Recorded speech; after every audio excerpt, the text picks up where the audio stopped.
right when the live stream starts. Yeah, something new there. Yay! Hey, live streamers. Good morning. Good morning. We were Good pretty. morning, brother. Man, it's good to see you.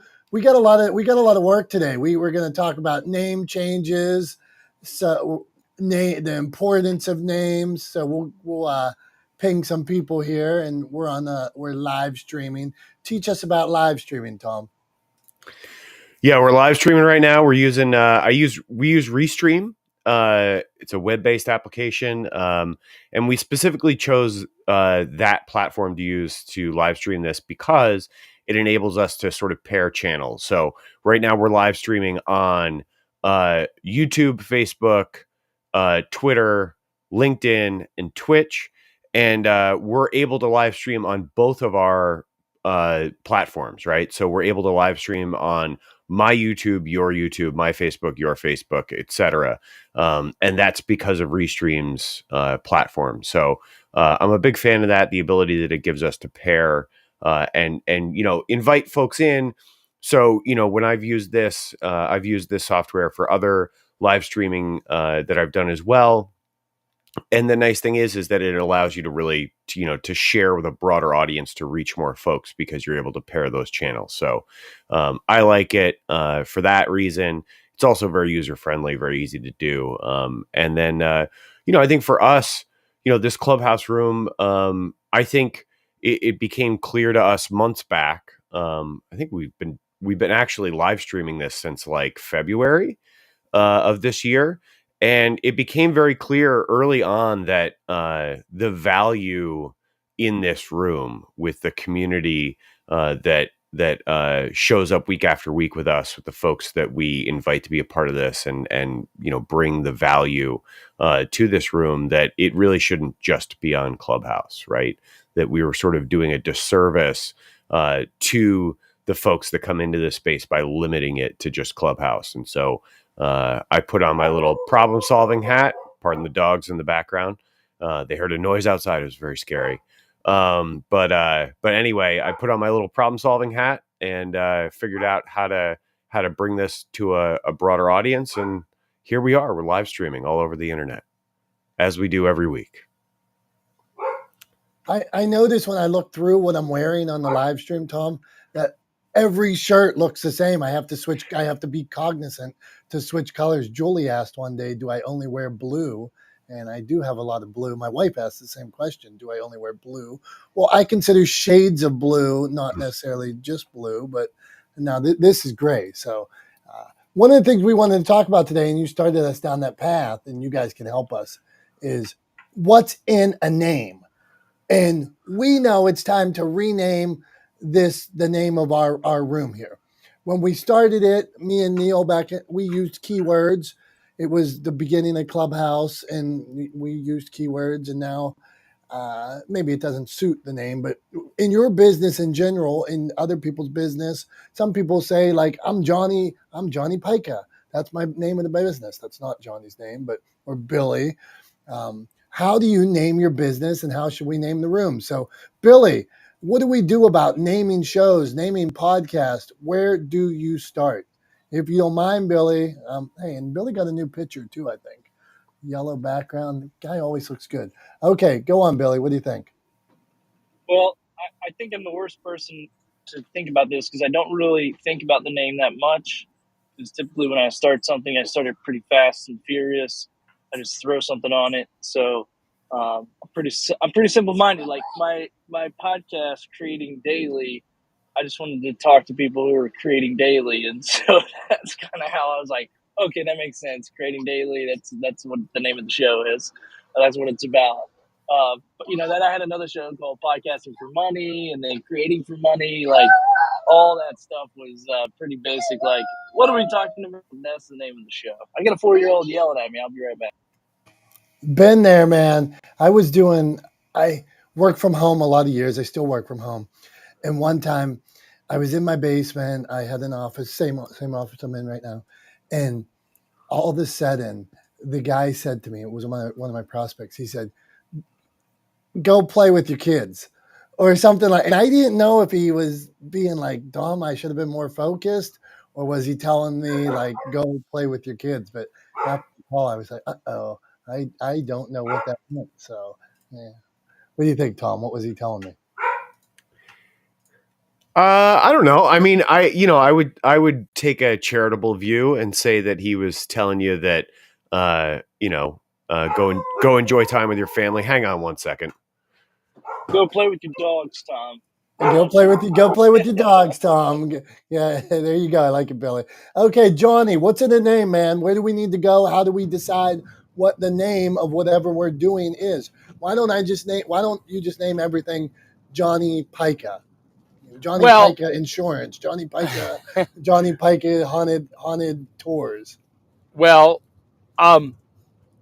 who says I don't? But I do love coming up with names for shows. It is a kind of a hobby of mine, and the first thing I think of when I think of this room is attention deficit theater. But because we you jump all over the place, but let me tell you about the power of a name. All right, so this is this is the power of a name. What's in a name?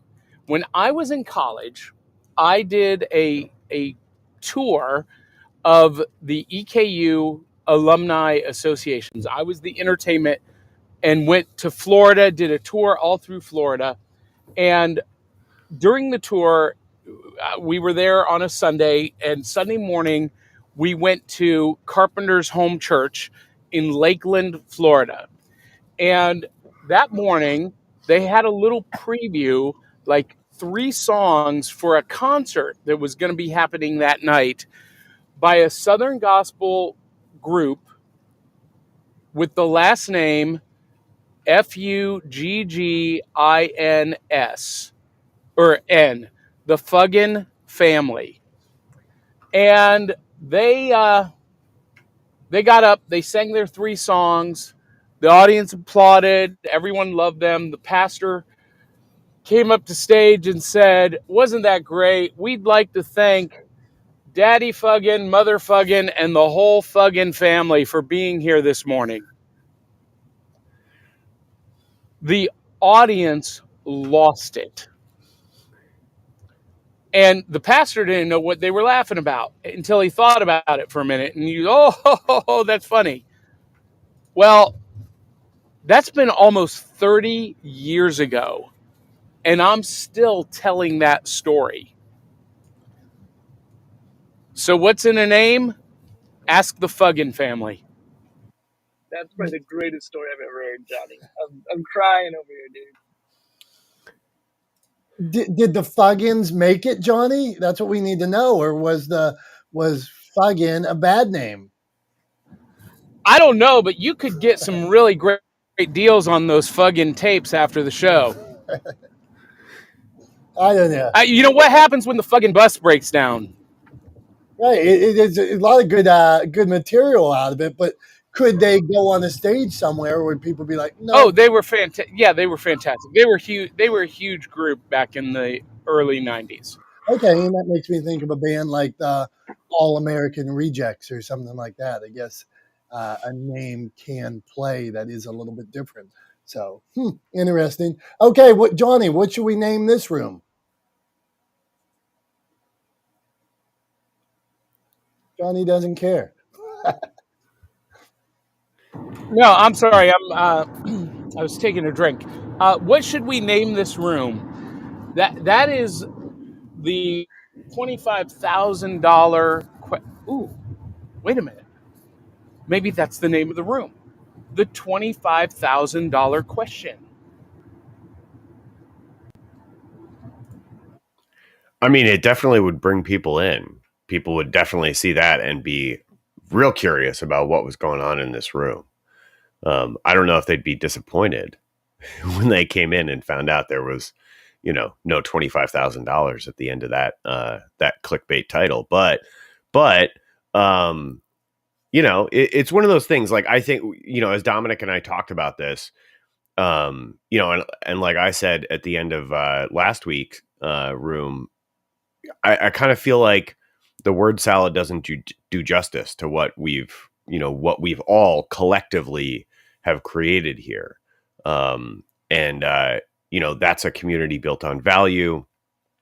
So I think this word salad doesn't really do it justice anymore, and so we're trying to figure out in what direction do we move forward? How do we name it? Dominick was asking me how I came up with the name Talex for my business. So there's a story to that. It's not nearly as good as the Fuggin family, but essentially what happened was back in 2006 or so, a buddy of mine and I had an idea for a business, and as often people do in their 20s, they have ideas, they never actually do anything with them, and we didn't, but we did do the most important thing, and that was come up with a name for the company. So we named the company and then never actually did anything with the business idea. Fast forward about a year, I was working as an independent contractor. I was actually working for MTV at the time and producing a show for them called Made. And I needed to form an LLC for tax purposes as a pass-through organization. And so I called up my buddy and I said, hey, I really like the name that we came up with. Obviously, we haven't done anything with it. It's been a year. We haven't even talked about it in months. Do you mind if I use the name that we came up with? And he was like, sure, I don't care. I'm not going to do anything with it. Go for it. It's all yours. So I formed Talex Media LLC. And the way we came up with the name was really straightforward. As all of you know, my name is Tom, and this buddy of mine, his name's Alex. And that was it. It was that simple. But it has a ring to it. It just sort of had a ring to it, and we really liked it. And so I kept it. So here we are all these years later. And the cool thing about it is, this buddy of mine, he's my oldest friend. We've known each other since we were like 2 years old. Like we have pictures of like playing, like the two of us playing outside in the backyard when we were like 2 years old. So we've known each other our whole lives. And so it's cool that he's, in my mind, that his name at least is a part of the business, even though he's not involved in Talex. It's cool that his name's a part of it. So yeah, but that's how we came up with the name for Talex, but it has a bit of a ring to it, and there is a little bit of a story behind it. So yeah. So anyway, Simon, what do you think? Or Johnny, you want to chime in there for a second? How about Tom and Dom ruin everything? That I like. Tom and Dom ruin, and then I'll go back to my keywords. Tom and Dom ruin Clubhouse podcasting, publishing, and social media. I think something along those lines. I like something along those lines because I'm actually a fan of Adam Conover's work. That started out as a Funny or Die skit, Adam Ruins Everything, where he just sort of dispels common myths or common misconceptions about things. So I'm a fan of that work. I like something in that vein. I think that's a good place to start. So thanks for that, Johnny. I like that. Simon, what are your thoughts? What do you think about what's in a name, and should we rename the room? And if so, you got any suggestions for us from across the pond? Well, some of you may know that Google, YouTube as I call them, are now rolling out handles at the moment, and it's been interesting on Twitter the last couple of days to see people scrambling for it, like the old days of Gmail, when you try to get your own name, and that's what people are doing now before it disappears. Thankfully, I've got mine, so that is all within a name. As in, for a lot of people, the name is the brand. So often I get told, "Oh, Simon Says." So that was part of branding, because if other people are using it and recognizing by that name, then it's probably worthwhile to brand. I think name and brand is a big thing. When it comes to a lot of the rooms and clubs, it's because of people for me. So I follow people. So I've got to know you a bit, Tom. So if I see somebody's name pop up, I often don't even look at the title. I get to know the people. So I'm a people follower rather than the actual rooms, because for me on Clubhouse, if you get to know the person, you probably know what they're going to talk about. Like every room I see Billy in, there's kind of a theme. There's a theme with me. I talk about mental health and mental illness and those kind of things, because that's a passion. Then there's the social side. So they're the type of rooms that I go in. So I don't always look at the title. However, the title here for me is not helpful to new people. It's helpful to people who know what you are all talking about. So I have an idea roughly. The way that I do my rooms is I always do a question. And the reason why I title the rooms as questions is because it kind of makes running the room easier, as in not having to explain 15 times all the way through. And when I go to people, I go, today's topic is, and what are your thoughts on that? Kind of makes moderating a lot easier, and it creates kind of a niche theme.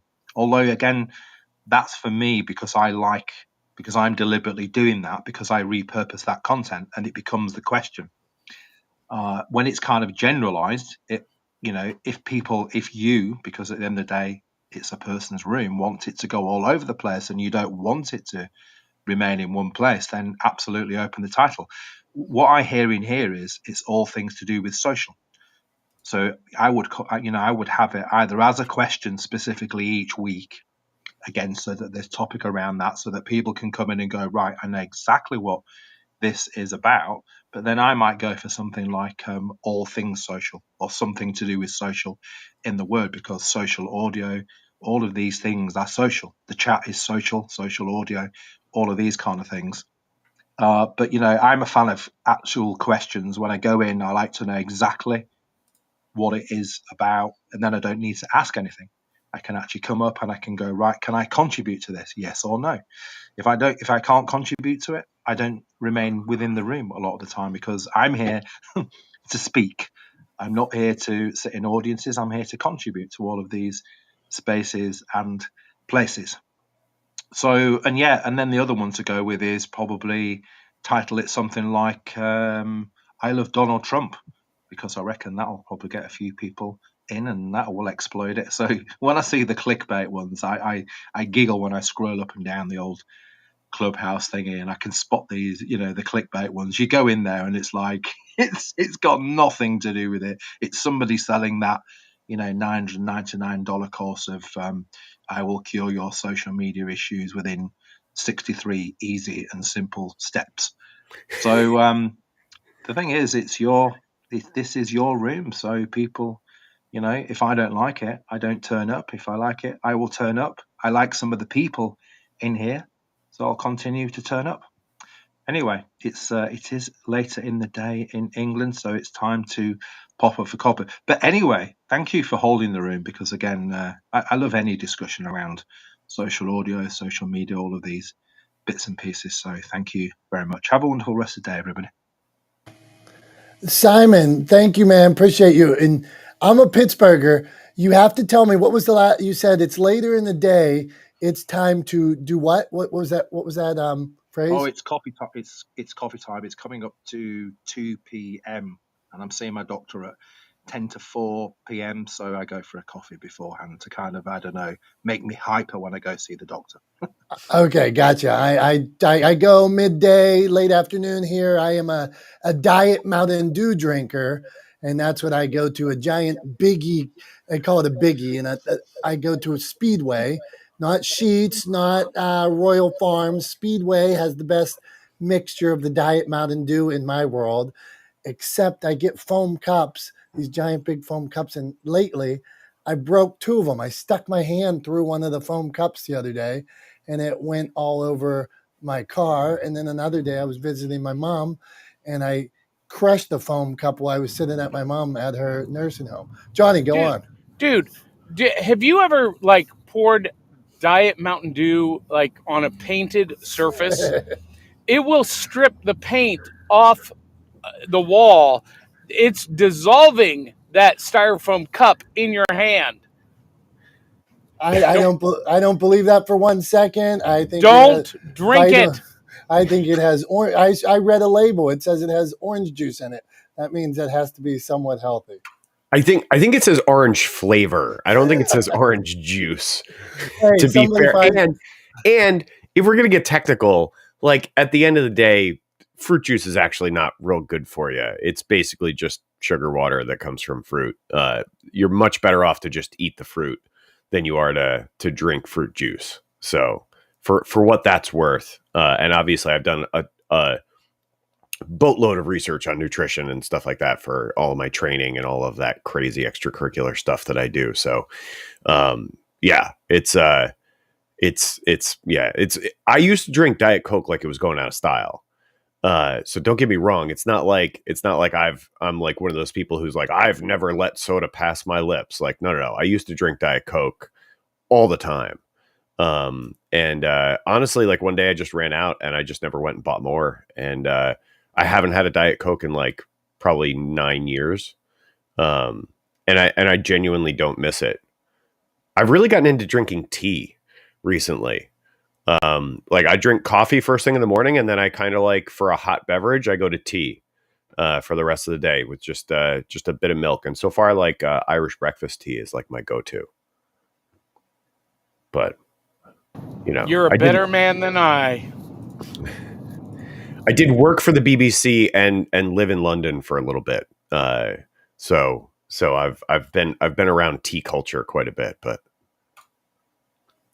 Yeah, tea is a northern expose. In the south of England, it's more of a coffee. Around London, it actually probably is more of a coffee culture. Whereas when you get into the north of England, then as my mum used to say, coffee cures everything. Up here, I tell you, in the olden days, you've just fallen and broken your ankle. Oh, let's make a cup of tea.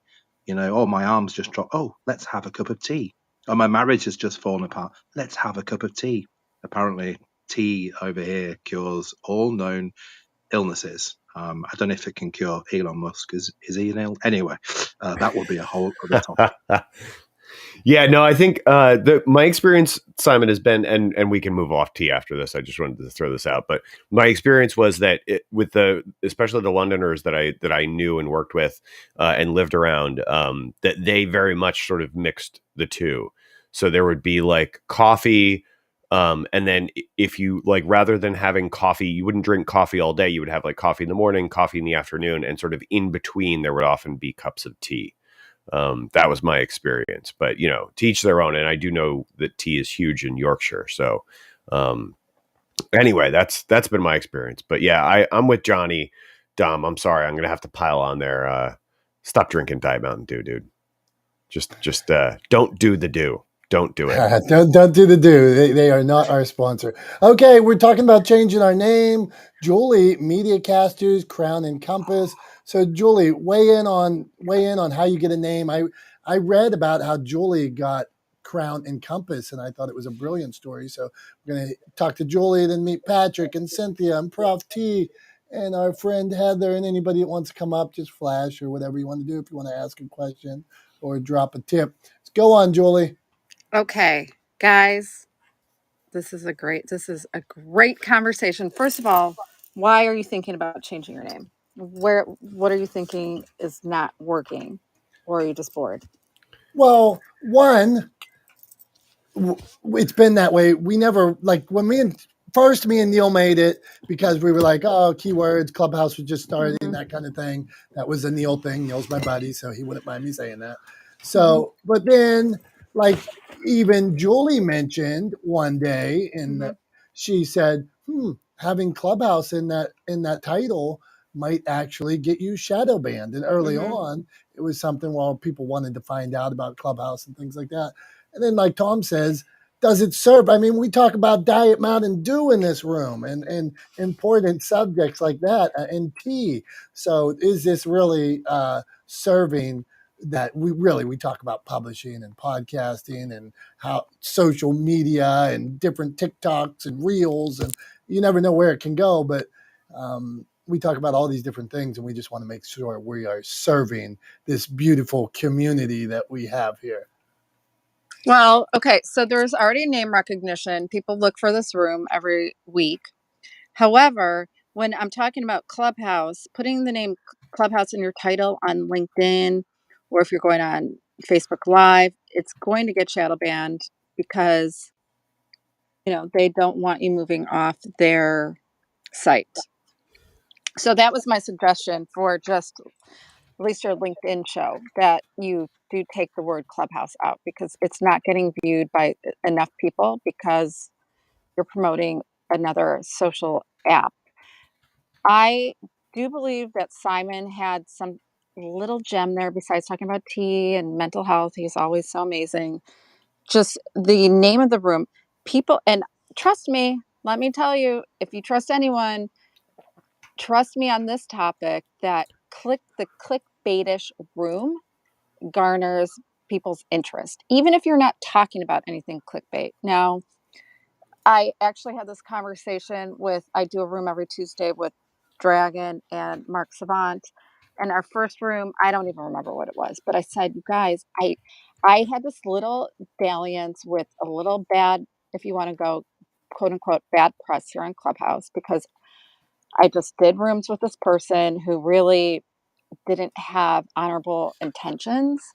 And I saw how naming rooms that were kind of, you want to elicit and excite people because people are bored. People don't want to be bored. People want to learn and people want to be entertained. So, like, just zhooshing it up a little bit, that might be a great way to do it, but not lying. So, we changed the name of our room to "Can you monetize on Clubhouse?" The word "monetize" on Clubhouse, people they get their feathers ruffled. Oh yeah, I want to make money. I spend like 5,000 hours here a week on Clubhouse. I should be making money. But the room itself isn't clickbaitish. It's very, cerebral and tools being given out. But I swear it worked. You want to get their attention. Who do you want to listen? You want entrepreneurs. You want people who like future authors. You want future podcasters. You want people that are doing all the things. They're doing all the entrepreneurial things, but not getting results. And you guys have those actionable, real tools. Dom and Tom and everybody on stage, Mr. Bill, Johnny, Simon, Patrick, Teresa, Cynthia. We have tools that can really help them, but you can't help them if you don't get their attention. So, responses. I'm sorry if I just talked for too long. No, that's good, and that makes me go down a route. And I'm going to throw this out there, and you guys you'll tell me you don't want to talk about it, but it's been on my thing for like 3 weeks, and it was, "Are hashtags dead?" And the point why I take this to what Julie says, if nobody finds it, if you put this room out and, like, let's say our title may be boring, and Julie's saying that maybe nobody comes in because maybe we have good content here and people are like, or maybe the name of your business is Joe Smith. Joe Smith's, and not that Joe Smith is bad, but maybe Joe Smith Excavating is not the best name for a business. I wonder if there is a Joe Smith Excavating, but just the most Mike Jones Excavating. I would bet there is somewhere. Yeah. In some small town there is a John Smith Excavation or something like that. Yeah, for sure. And You have to get people in your space to understand the magic that goes on here. And you guys do have that magic. And you guys are so well versed. Both Dom and Tom, you guys know what you're talking about. That's why I come back every single week. I mean, I honestly don't remember the last time I've missed a week in this room. Maybe I was on vacation or something, but I always make that effort because I do realize the value. But if people aren't getting in the room for you to give them that value, I mean, even a room that said the clickbait room, or, it could be even something like that. And then what the hell are they going to talk about? But you're going to find a newer audience, and getting new, fresh ears on what you're teaching leads to more things. So you have to be discoverable. And I do like the name of the room. You got all the words, the searchable words in there, but let's take it to the next level. I like Johnny threw in the chat there. He threw in Tom and Dom wreck the world.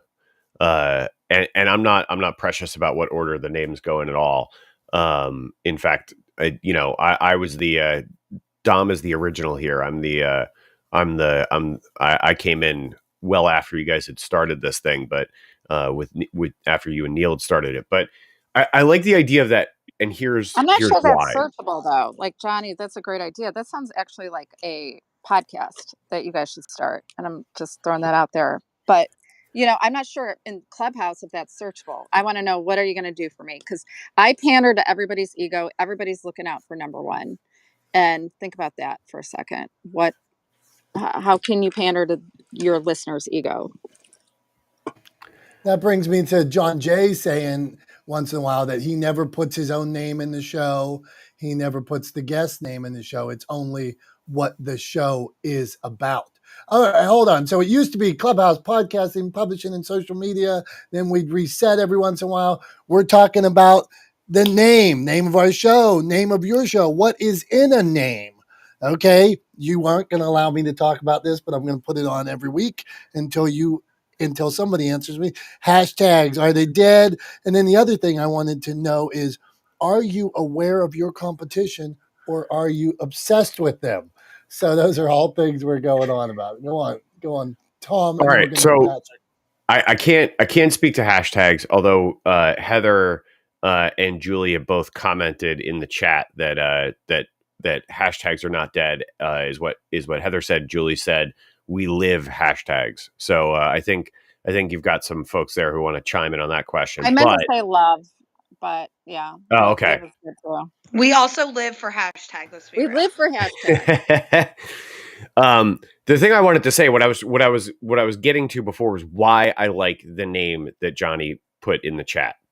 Tom and Dom wreck the world, and I like it for the same reason that I like the title "Adam Ruins Everything," and that notion is because he's not really ruining anything. We're not actually wrecking the world. What we're trying to do is sort of break, I think, break some of the bad things that we see in the world, right? And reset things so that we move in a more kind of positive direction. We do that in this space by leading with value, by creating this room, by inviting people up on stage to share their expertise, by answering folks' questions, by sharing actionable tips like you were talking about, Julie.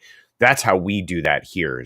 That's how we sort of break down a lot of those barriers and how we move past. And it's exactly the reason why I don't think I would ever be on board with like picking a room title just because I think people will click on it. Because that's exactly what we're sort of railing against, is I think those rooms where, that Simon was talking about earlier, where you click on the title, you go in and it's really somebody just selling you their 67 step to like process to fix your business or whatever, which we all know how I feel about hacks, right? Hacks are bullshit. But yeah, I would never jump on board with a title just based on that, which is kind of part of the reason I think why I brought up to Dom this idea of changing the name of the room, is because I feel like the title doesn't really do us any service.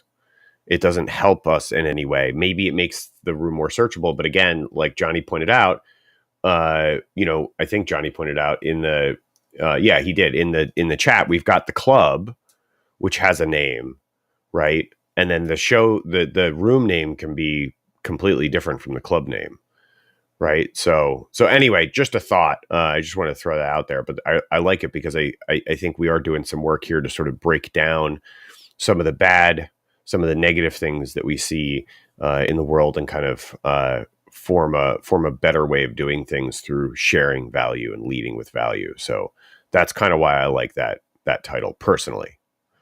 But back to you, Dom. Okay, good stuff. I'm liking where we're going. Okay, Patrick, man, you're up on names in general. How do you name a business? How do you name a room? If somebody will please talk to me about hashtags. Heather, I'm calling you later. We're talking about hashtags, me and you, for like 2 straight hours. So Patrick, weigh in, man. What do you think about all this? Well, guys, as I'm listening to you, I'm hearing that comedic undertone of what you were saying. I love what Simon was saying. I think Simon had a great name for it. 63 ways to 63 easy ways to sell your course or something like that, which is the comedy in what happens a lot of the time. Here inside Clubhouse, that people are trying to sell or pitch their thing, and really, to be honest with you guys, when I came in today, I didn't even look at the title. Dom and I were in a room the other day. I don't even remember what the room was, but it was the first chance I ever got a chance to meet Dom. And somebody pinged me into the room based on the topic. They wanted me in there to chime in on something. And I got a chance to meet Dom, and we had a good discussion in there. He shared some things like this character, like who he was. I'm in I live in Vermont, but I'm in, Pennsylvania a couple times a month, and I knew he was in the Pittsburgh area. But like when I hear this from what you guys are saying here, and I love what I love what Johnny put in there for Tom and Dom, or Dom and Tom wreck the world. That like Julie was saying, I think that's a great could be a great podcast. But by the same token, when you're going in and naming those rooms, it can be to a point of clickbaitishness, if you will, where someone goes in and really your topics, because when you're knowledgeable on multiple topics, your topics, when you go in there, can have great conversations. Because at the end of the day, I came in because I had a good conversation with Dom in another room, and then when I saw that that he was in there, I was, hey, what's Dom talking about? So anything that we're going to do in any of these rooms, or anything that we're doing in life, all starts with a conversation anyway, because it starts with a conversation. Having more conversations with people, even to the point of Johnny's the $25,000 question as a room topic. Yes, we'll bring somebody in as on the clickbait side, but when you're in there, the $25,000 question that he was talking about was, you might share one nugget that's in there of life experience that could, that could help that person, just get over their hurdle that they're trying to, get over, and they were educated on something, and they got their own $25,000 question, even if you were talking totally on a different topic of what the room title was. So, for me, I look at the content of people and their conversations more so than what the title is. But to Julie's point, it brings you into the room on a topic. When someone is so rigid, particularly in these rooms on the reset and coming back to that topic, you might have gone off topic in those rooms. You might have gone off topic in those rooms to of where you were going, but there's value in that conversation that's there. So I love that particularly, with you guys, the comedic undertone of what you're sharing, because you're not taking yourself so seriously.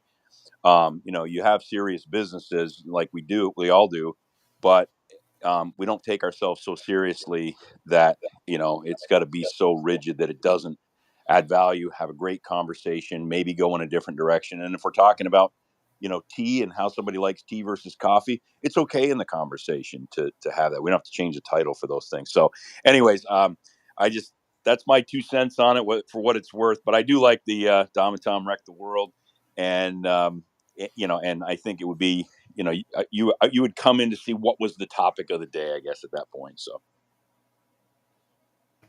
Hey, Patrick, thank you. And thanks for stopping. And we were in a room talking inspiration the other day, and Patrick was dropping it. And he was a dude, when I heard him talk, that I was like, yeah, that guy's got it. And I feel that way again. So thank you, my man. You're welcome anytime.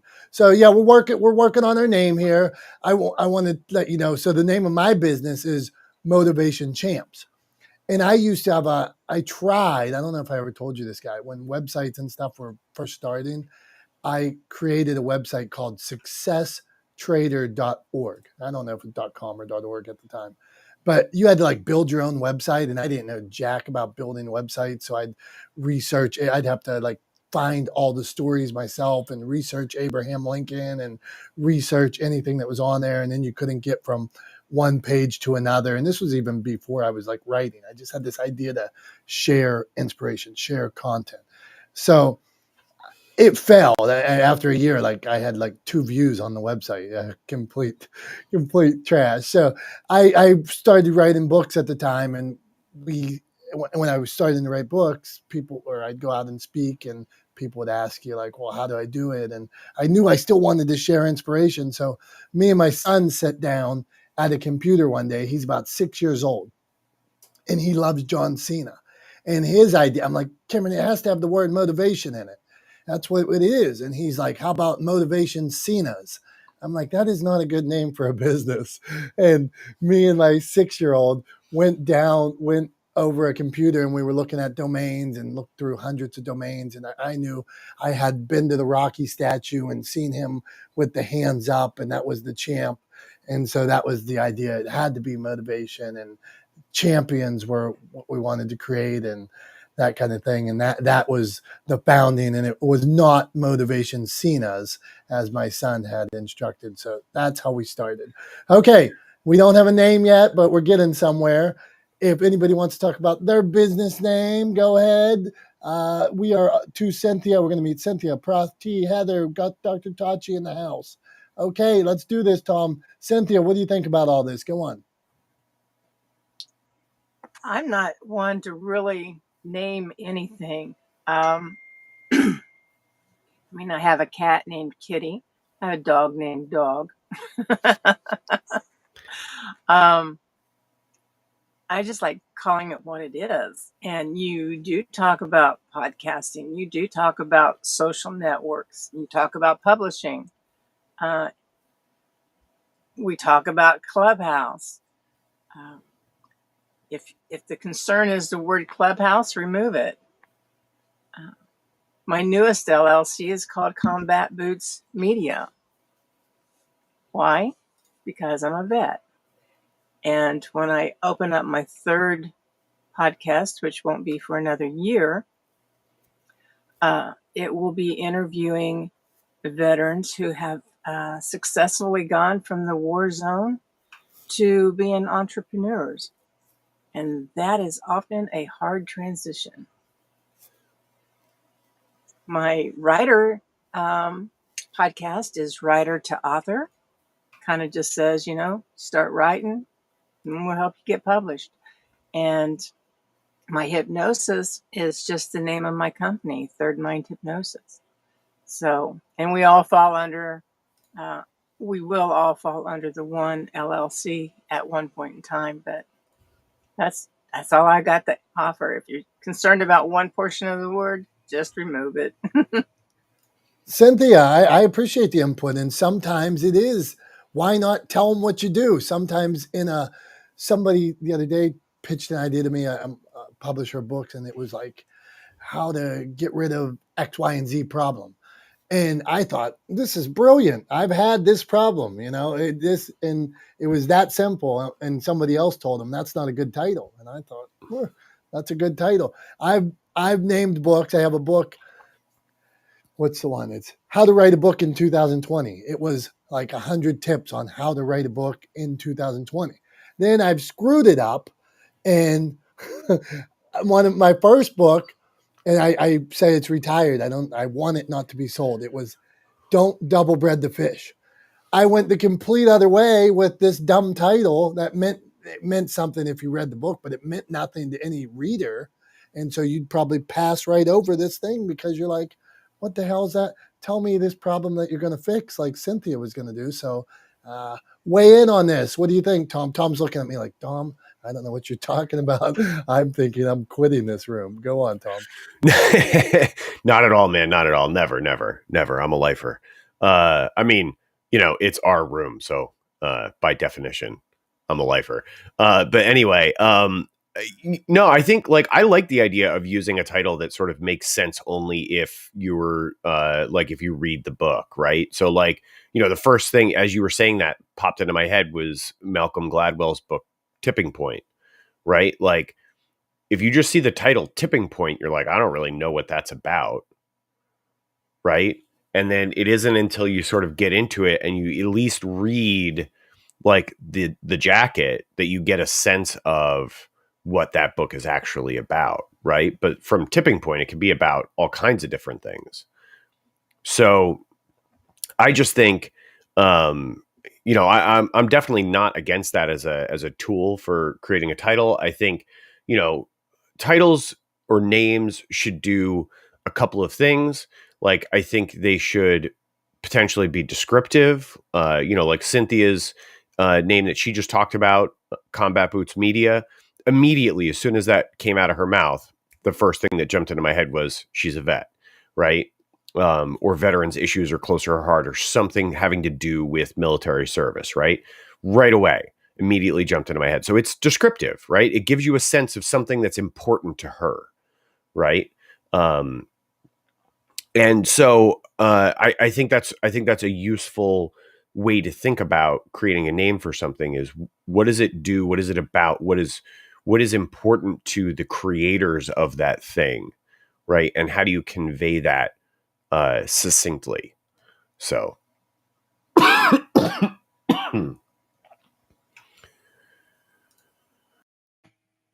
Got it, Tom. Thank you. This is a subject I love, especially when we talk about like book titles and things like that. So if the classics like Catcher in the Rye on 200 and page 260, you learn what the Catcher in the Rye means, or Red Badge of Courage. Sometimes 300 page. I remember reading Red Badge of Courage, and it's in like Old English, and I struggled through this book. And then I found on like page 300 what the Red Badge of Courage was. And so I, as an author, I do like that, but I wonder also, see, authors, when you tell a story, you want to tell this beautiful story, but you're not thinking about marketing, and that's two separate things. The beauty of a book and the selling of a book, two different things. And I'll touch on this just in my life. My last book I wrote, and I haven't written books for a while. I spend my time helping others, but I wanted to share a story. My mom's battling Alzheimer's disease for about 10 years. And so the title is My Name is Sharon. And the reason for that title, and I'll tell the 20 people in this room right now, is there's a point at where I was saying, Mom, Mom, Mom. And I'm looking at her and I'm trying to get her attention. Mom, Mom, Mom. And my mom said to me, my name is Sharon. And she had not known me for a while, but this was a clear day where she told me, my name is Sharon. I wasn't to her son or anything like that. And if you that, so I wrote that, and I thought I needed to tell it like that. So when you get to this point, that maybe you could feel that. But is that the best title marketing wise? Probably not. So there's like we're talking in this room, should we just say it like it is, or do you try to be creative? Prof T, where do you weigh in on all this? And I like the new picture, by the way, Prof T. I like the background. I like those backgrounds like that. Hey, good morning, good afternoon, good evening. This is Prof T from Philly. You guys, it's like 70 degrees here. It's phenomenal. Love this room. This is always a good space. I have not been on Clubhouse too much. And talking about the name, well, you guys talked about so many things. I'm still back on the Mountain Dew and the tea and the coffee and okay. Weigh in. I want to know this. Hold on. Weigh in on Mountain Dew, and just besides for basic business, what drives you away from Clubhouse when you weren't on for a little bit? So I kind of felt like the rooms were just becoming overused. And I felt like I was going into rooms where I wanted to add value. Look, it's inherent in all of us. We want to go into rooms and we want to add value. And, when you go into a room and I call it gobbledygook. And I found that for me, it was just becoming a source of stress, and it was taking me away from what I needed to do during the day. And so for me, I left because I needed a breather. And talk about what's in a name. This is what I wanted to say. A name is extremely important because it's associated with you. And what I found was there was a lot of rooms I was going into being associated with, and it started really messing up my relationships with people, and so I found that it was not a healthy place for me to be in some of those rooms. So I just got off. This is a good room. This is what I think. You are known by the company you keep. You are, first impressions are lasting. So as far as changing your name, I think it's important. When I started my company back in 2007, I had a website. I don't know if you remember oneandone.com, anybody? It was free, and I did it myself. And you used to be able to count. It had a counter, a clicker at the bottom, so you could tell every time somebody came onto the site. And I did really well with it. Um, it just became so much upkeep, and I learned some big lessons about, and you are your brand. And I fought myself on this for years. Do you want it to be, just coaching, or not? And I chose to make it Glenn Mills coaching, Glenn Mills counseling. And then it went to Glenn Mills Count Center because I live in the Glenn Mills area of the Philadelphia area. And I don't think that was a good idea. And I'm telling you what I learned. A name is everything. And if people aren't going to be able to associate it, especially on Clubhouse, I think people need to know exactly what they're walking into, because it can help if they know. And I'm just going to leave it at that. Am I on Clubhouse a lot? Not too much. I don't know if I have the time to invest, and I'm going to leave with this. What I find a lot of times, Julie touched on this before, people are going in to see, what am I going to get out of it, right?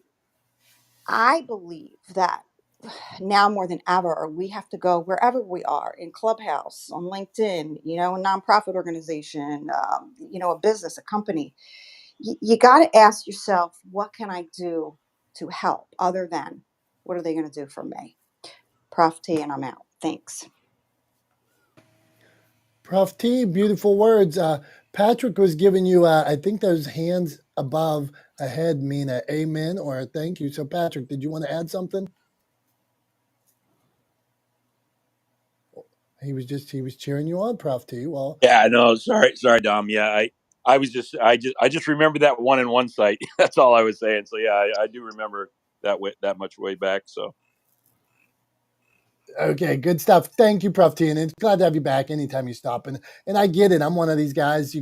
I got so many hours in a week, and to schedule, I hate commitment. Other than my beautiful wife, I do not love commitment. So committing to times and things like that, but you may see me in random rooms or things like that where I pop in and, well, I got 10 minutes before my next call, I'm jumping on. That's how I use Clubhouse. Oh, what are they talking about?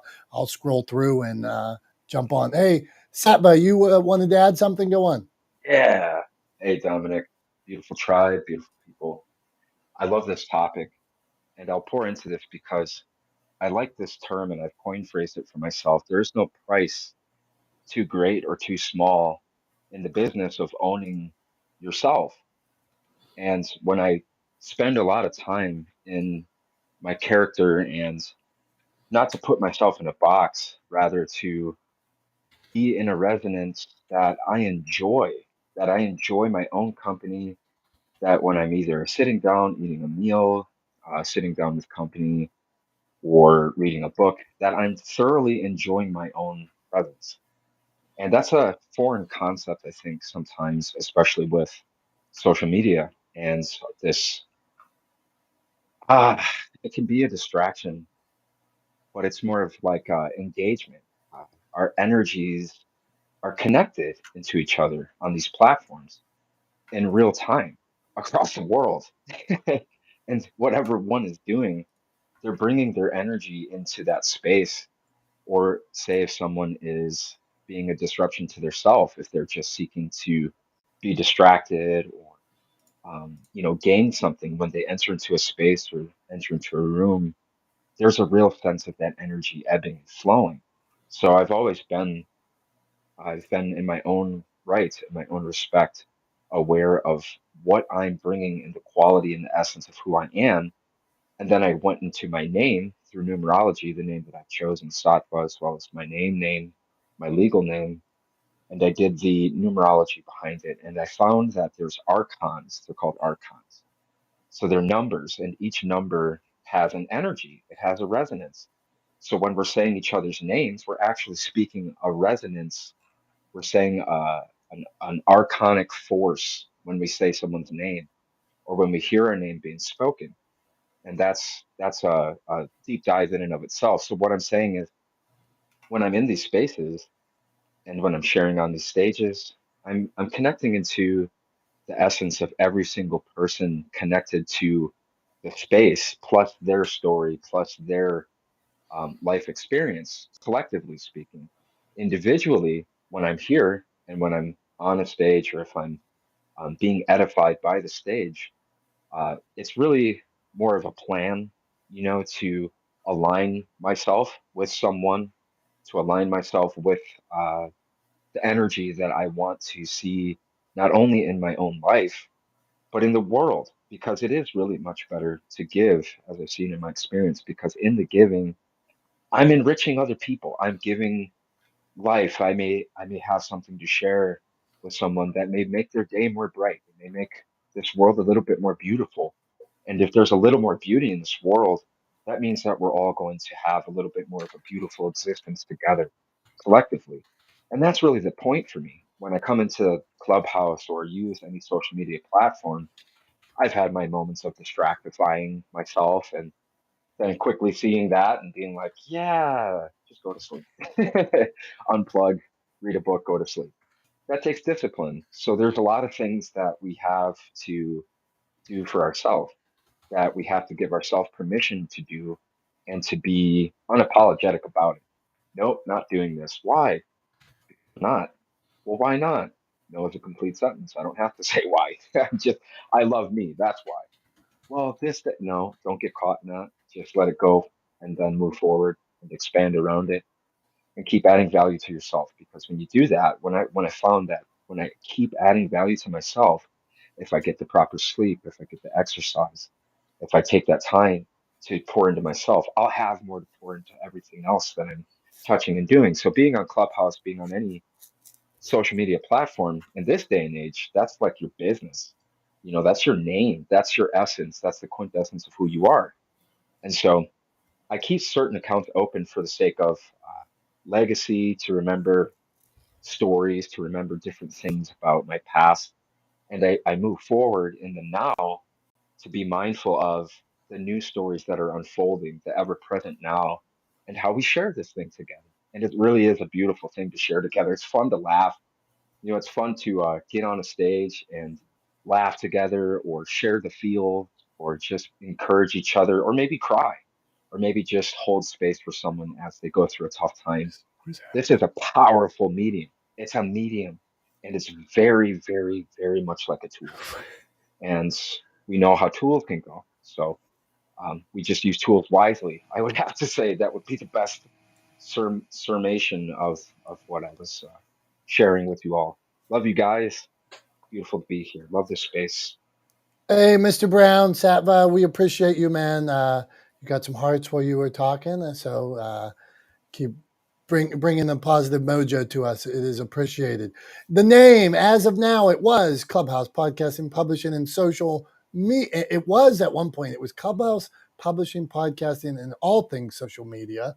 You can see this week when I set it up, I didn't even complete the how lame am I. I didn't. It says in Social W. Tom wanted to talk about what Social W was. That Yeah, was his we're idea. we're bringing something new to the world. We're introducing the world to Social W. Social Doesn't everybody want to W. know what that is? Ladies and gentlemen, Yes, Yes. welcome yes. welcome to Social W. Dun dun dun. Yeah, it's gonna kick ass. Dun dun dun. Exactly. Dr. Tachi, where do you weigh in on all these things? Go on, my friend. Good morning, everyone. So I'm sure it's probably been said before I got into the room, but first of all, nomenclature is everything. It defines you. It for yourself and for other people. And so I'll just go. I've probably told this before, but who cares? Just noticing before how everybody in the early days of live streaming, talking Meerkat and Periscope, everybody was, this is the Meerkat Cooking Show. I'm the Periscope Queen. I'm the Periscope King. We're the Perry this. We're the Perry that. Meerkat this, Meerkat that. Let me go buy some Meerkat wallpaper and put it up so when I do my streams, everybody can see I'm on Meerkat. And then what happened? They closed. Now, I'm not saying that's what's going to happen to Clubhouse at all. But when you are too platform dependent, it doesn't bide well if, for example, you want to move it to something else. So I know Tom has said this before too about being platform agnostic, and I really believe in that. So I definitely believe it's like, definitely, if nothing else, take out the Clubhouse because it's implied because we're here. So it doesn't mean you still can't talk about Clubhouse, give tips, etc. But in terms of actually, and I've never been a fan of making yourself the poster child of one platform, because if that platform goes away, or God forbid kicks you off because it's theirs, we don't own it, you actually don't own this real estate, better to talk about things or name yourself in a way that lends to you talking about a number of things. Do I know what that is? No, not necessarily. But I do know that putting something so specific like a clubhouse in the title can end up not working out if you end up not being on the platform for some reason anymore. So that's my 2 cents. I mean, I'm gonna, of course, because this is what Dr. Tachi and I do. We co-sign on everything the other one says. So I'm gonna, of course, co-sign on what Dr. Tachi just said. But the other thing I wanna hit on there is that I think one of the things that having the word clubhouse, particularly in the title, but sort of having this sort of word salad title limits, limits the ability for the room to like evolve, right, to become something else. Like, and as I've said before, one of my favorite things about this space is the fact that we let the conversation take its natural course, right? That we don't overprescribe. We're not we're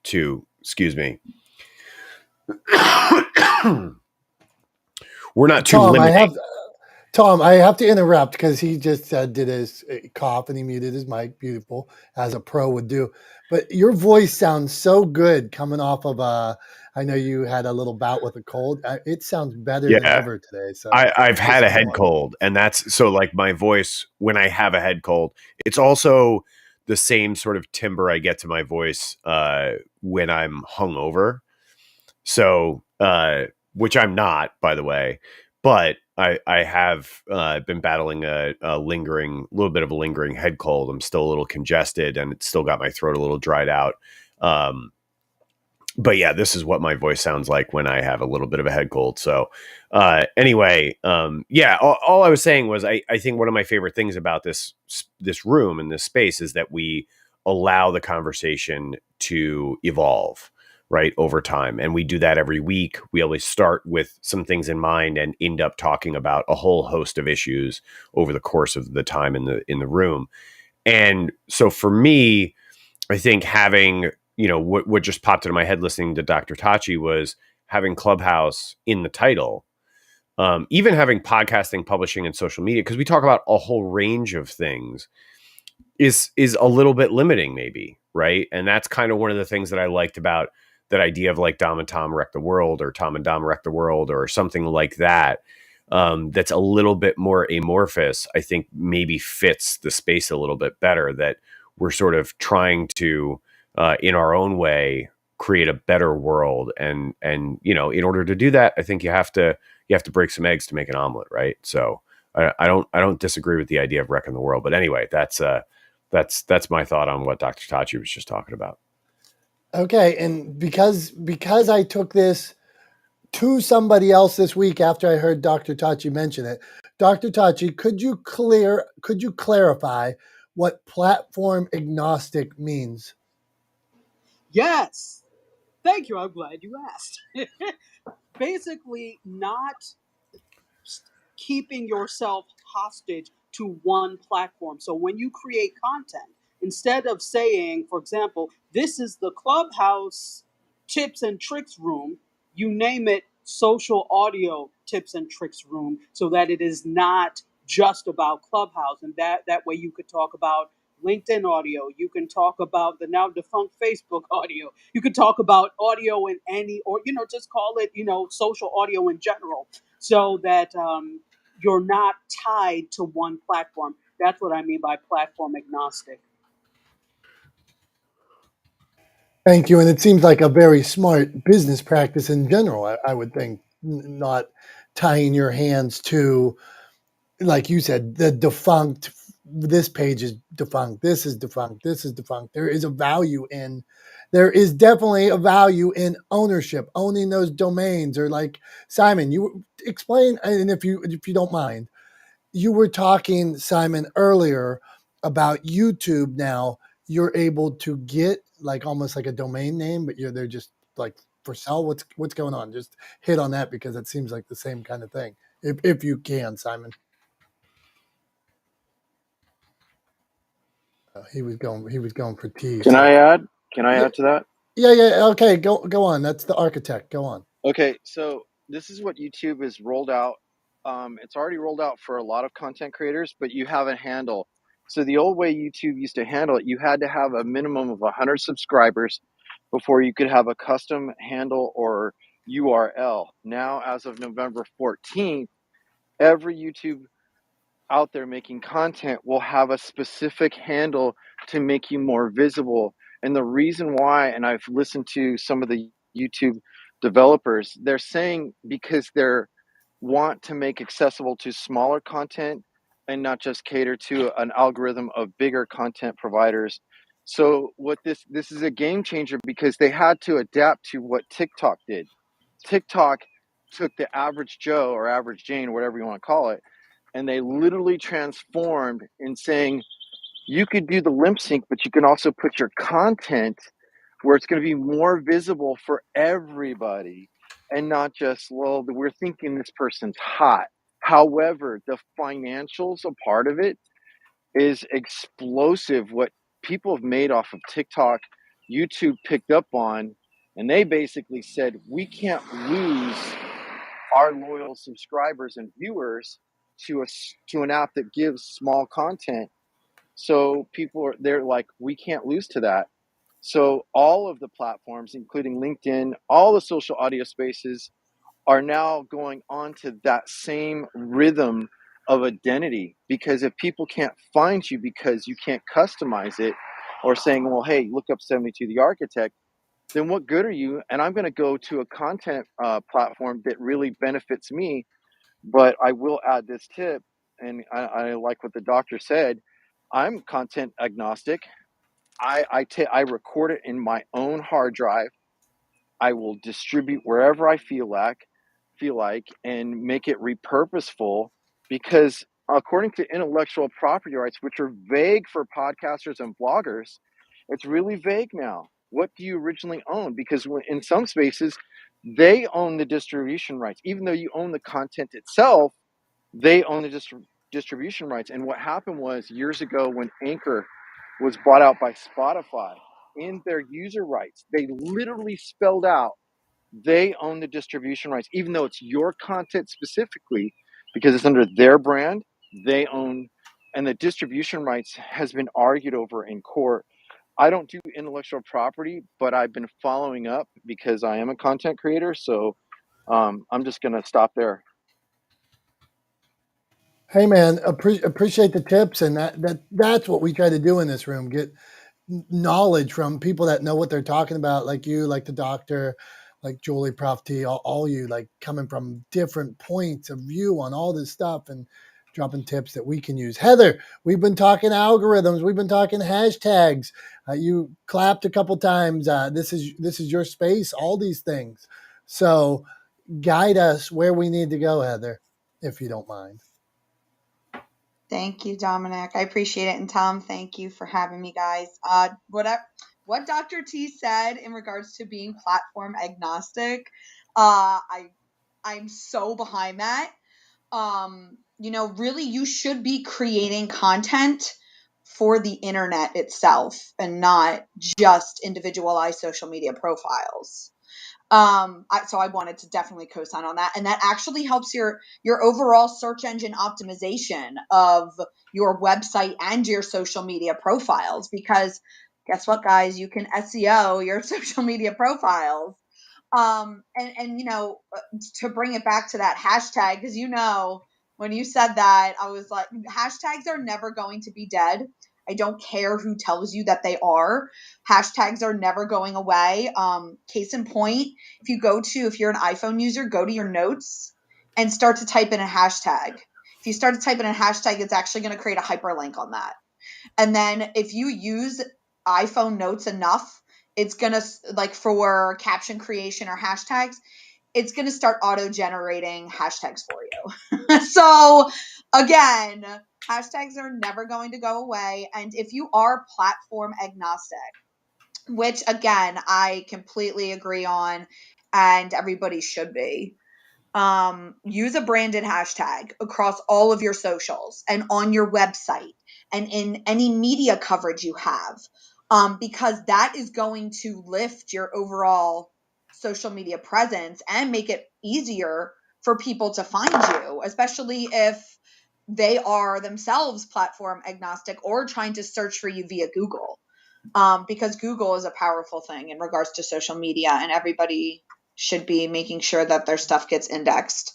So yeah, hashtags are never gonna die. And Heather, everybody so definitely use a branded hashtag. Find your branded hashtag.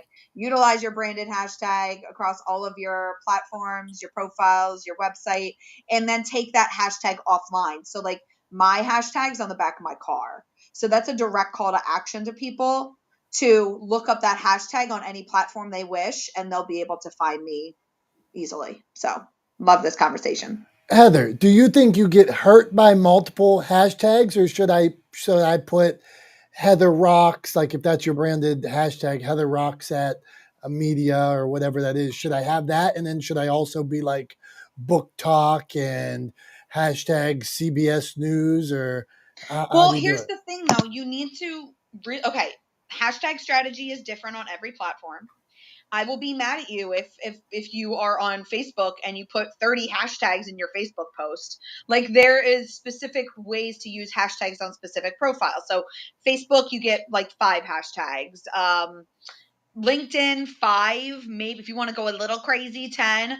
Twitter, hashtags can be throughout the copy because it's such short copy, and then put maybe 1 or 2 at the end. TikTok, you can go nuts with hashtags. Instagram, you can have 30. Did I say YouTube Shorts, definitely use hashtags throughout the copy, and also in the description section. Hashtag strategy is different for every platform, but if you're talking like Instagram, you can have up to 30 hashtags, but make sure that your hashtags are relevant. If you're putting hashtag CBS News, well, why?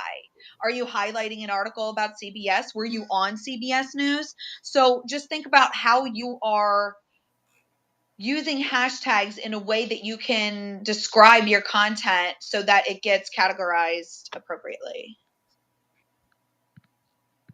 I have a sticky mic and it won't go away. No, Heather, you're doing great. This now I want to change it to Dom and Tom's master class. I mean, that was just well done, and thank you for sharing. So jump in at any time. Joyce gave you a heart too, and Joyce, and as we scroll across here, my little thing says in this thing I try to scroll across, but if anybody, like sometimes people are clapping or come off because they have something they really want to add to that topic, have at it. If you're on the stage or down below and you're like, hey, I want to add to this subject.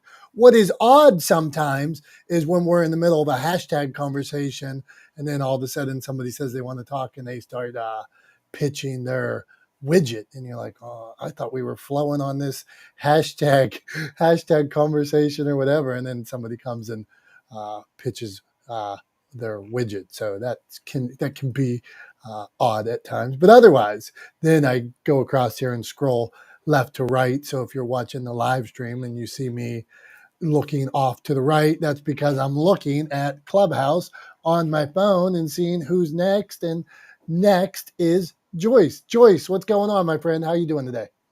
Thank you. I love this room. I feel like I like listening to smart people talk, and there's always great conversation going here, and I've always felt comfortable here. So that's been when I like going to Clubhouse, I feel like I'm adding value to my days, and I always do add value. So thanks. I think part of this is I don't know. I think you guys ask good questions. There's always follow up. I don't think there's that much like skipping. I mean, you skip around topics, but you don't necessarily skip around so that it's distracted. I feel like you have a good handle on this. And some days I feel like it's just meeting me where I am. You don't even know what you need to hear. So this is one of those days.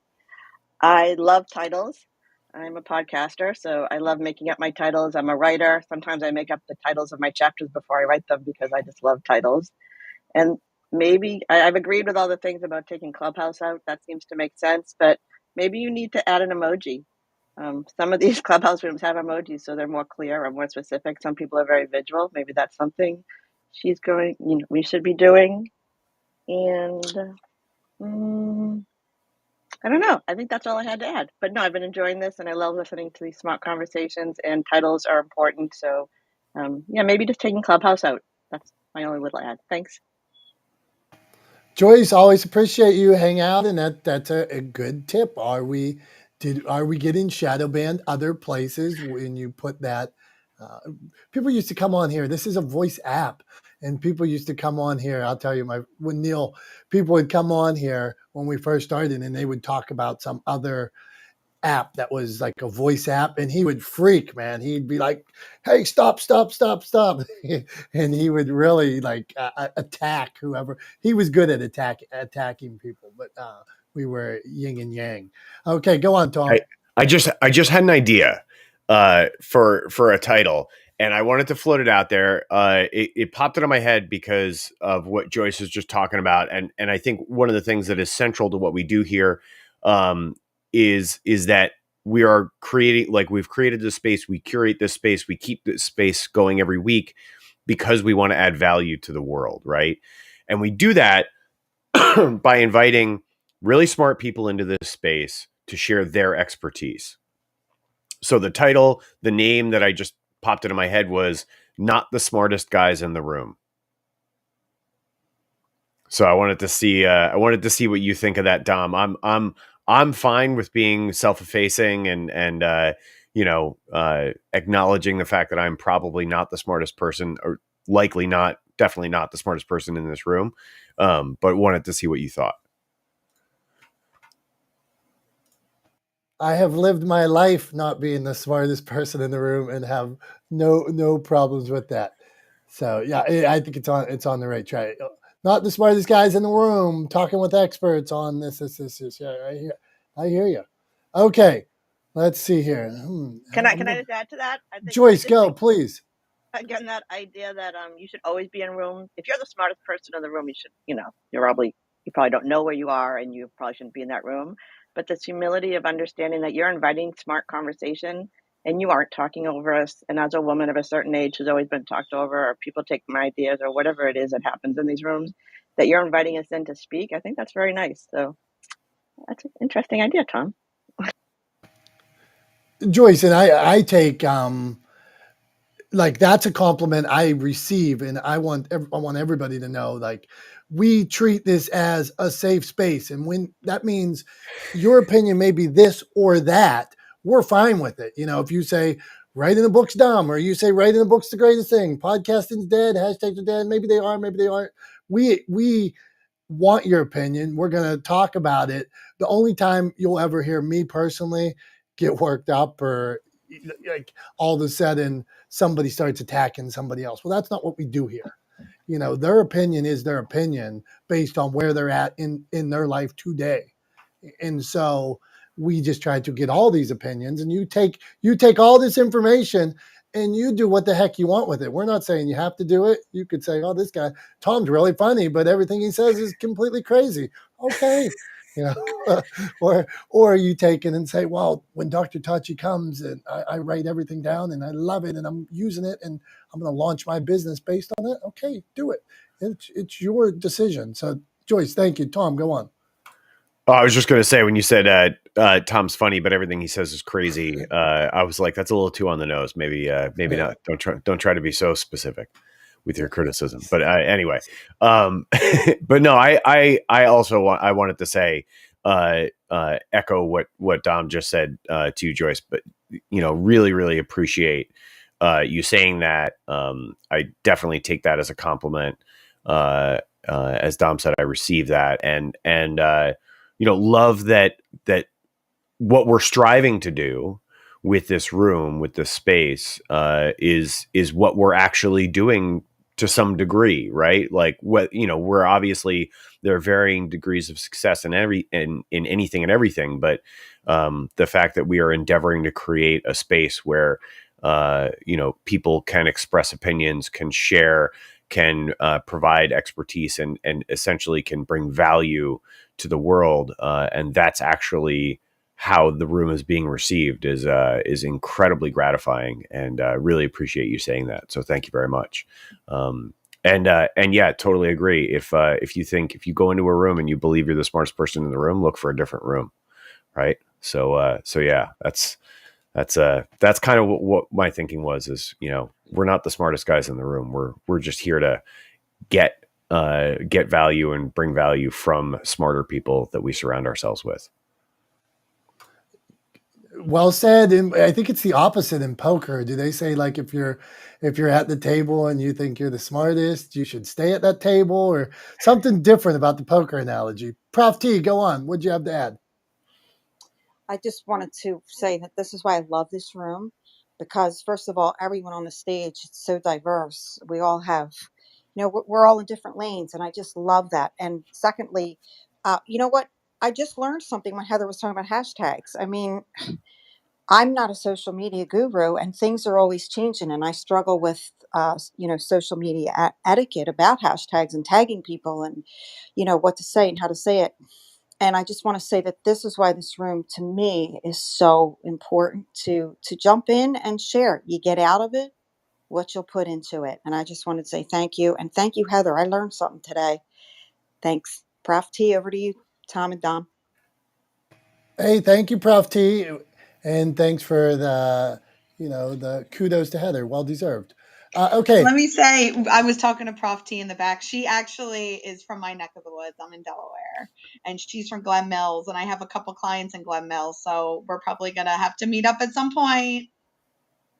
Woohoo! I have to say, I do get jealous when people get to meet other people before I get to meet them. Like, I'll see Julie meeting with somebody that I've been working with or something like that, or a friend of mine. And I'm like, come on, man. I wanted to meet them first. Julie did that with multiple friends of mine. She did it with Harry Spate. She did it with Jennifer Garrett. She is out in the world. So Tom's always hanging out with my friends. Go on, Dom, Julie. you're like the master connector. So if you introduce me to someone, I'm going to meet them. And, typically we end up loving each other and become good friends. But you're the reason for that, and we love you more. So don't worry about that. Well, I call my working space the Bat Cave, and sometimes maybe I should leave the Bat Cave a little more. Go on, Tom. I was just going to say, if you're talking about Worth, our mutual friend Chris Worth, I mean, to be fair, I've known him longer than you have. So like, when you say you're always meeting, you're always seeing my friends, like he was my friend first. So there's that. But the truth is that what's funny about what Dom was just talking about, what was run through my head is, like, I don't know if anybody realizes this, but you and I have never actually met each other face to face. We've literally never been in the same room together. All of our I won't do it. Now we can't. We've gone too far, and it's sort of like, if we actually met in person, it would ruin everything. It would just totally jinx the friendship and the relationship and our rapport back and forth, right? So, like, yeah, maybe we should never meet, actually, just never actually physically inhabit the same space at the same time. I don't know. It's something worth thinking about.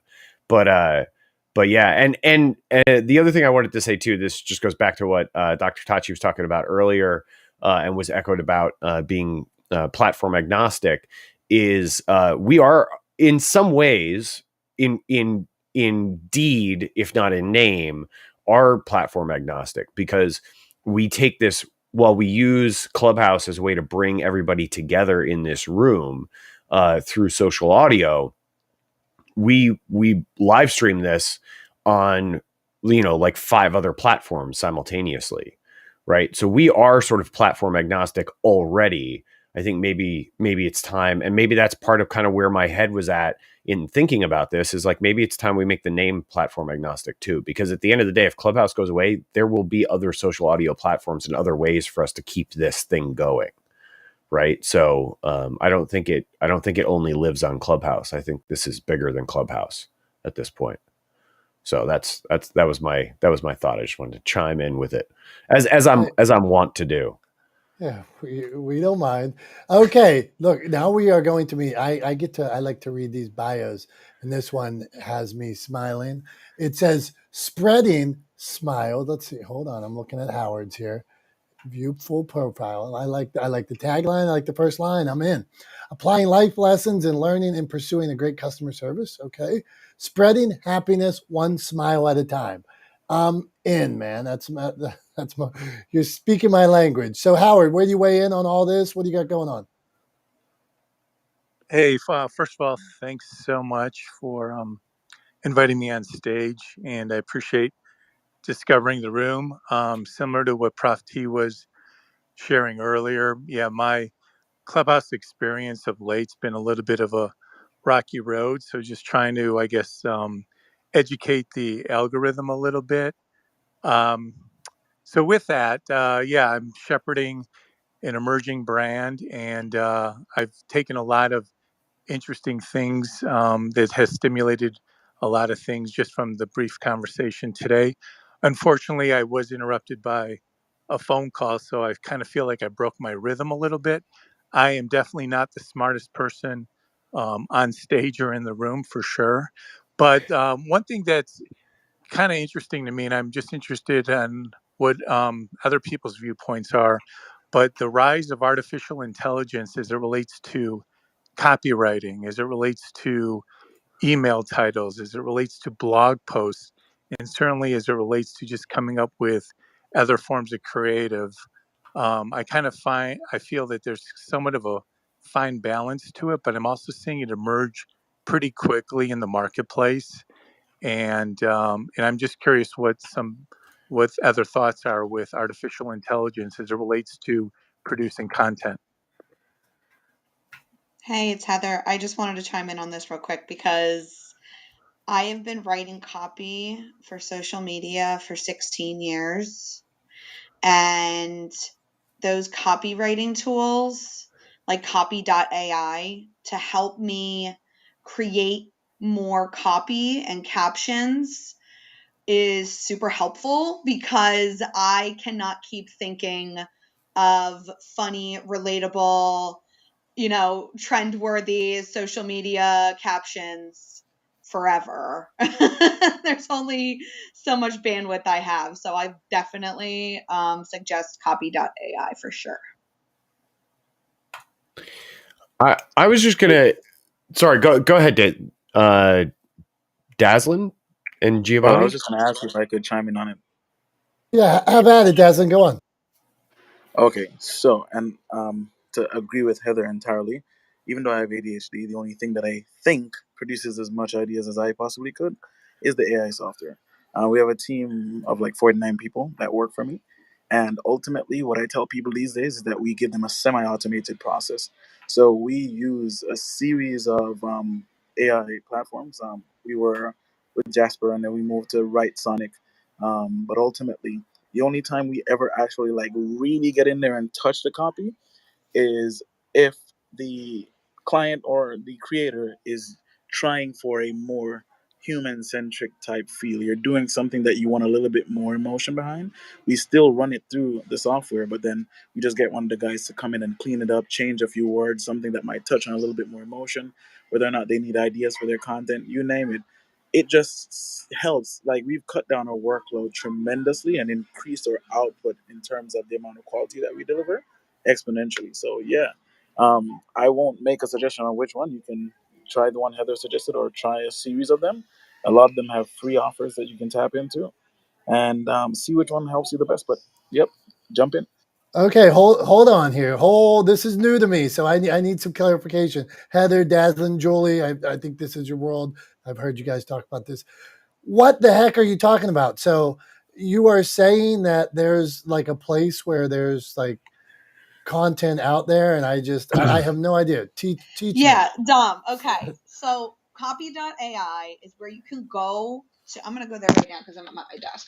But copy.ai basically helps you write content for blog posts, for emails, and it's through AI. It's through artificial intelligence. And you have to give it some examples, or a topic or a subject line or something where it helps to optimize and write copy. So let's take an example. I work for a pizza place here in Wilmington, Delaware, and there's only so much pizza content you can create. So I'll take maybe like 5 or 10 captions that I have written on my own about pizza, and then I'll enter it in there, and then it will spit out more content for me because it read all of those captions, and it's like, okay, it's learning. It's a software, it's AI.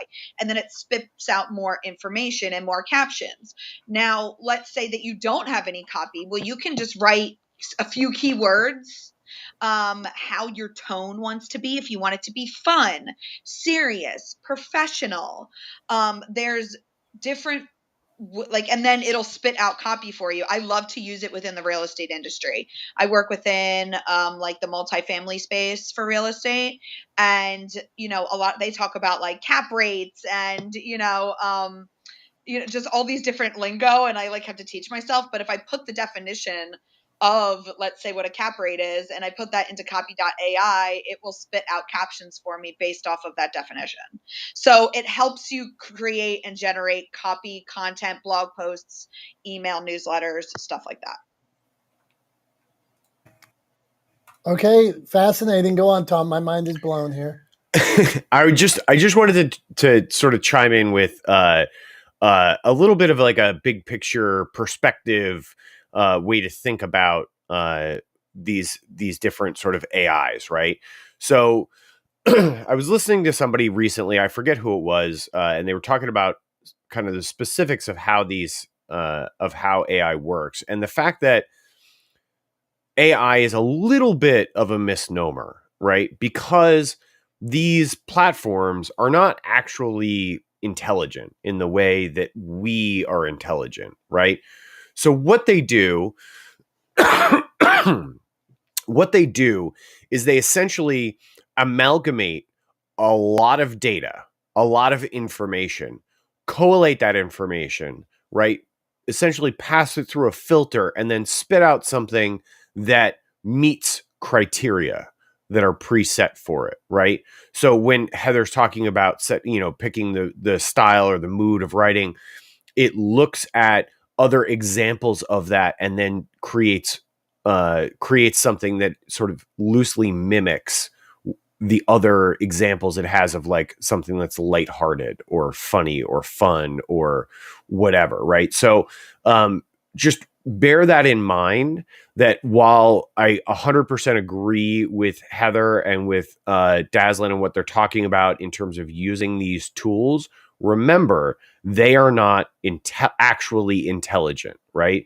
So like, use it as a tool to generate volume, but then make sure that you then put in a little bit of time, right?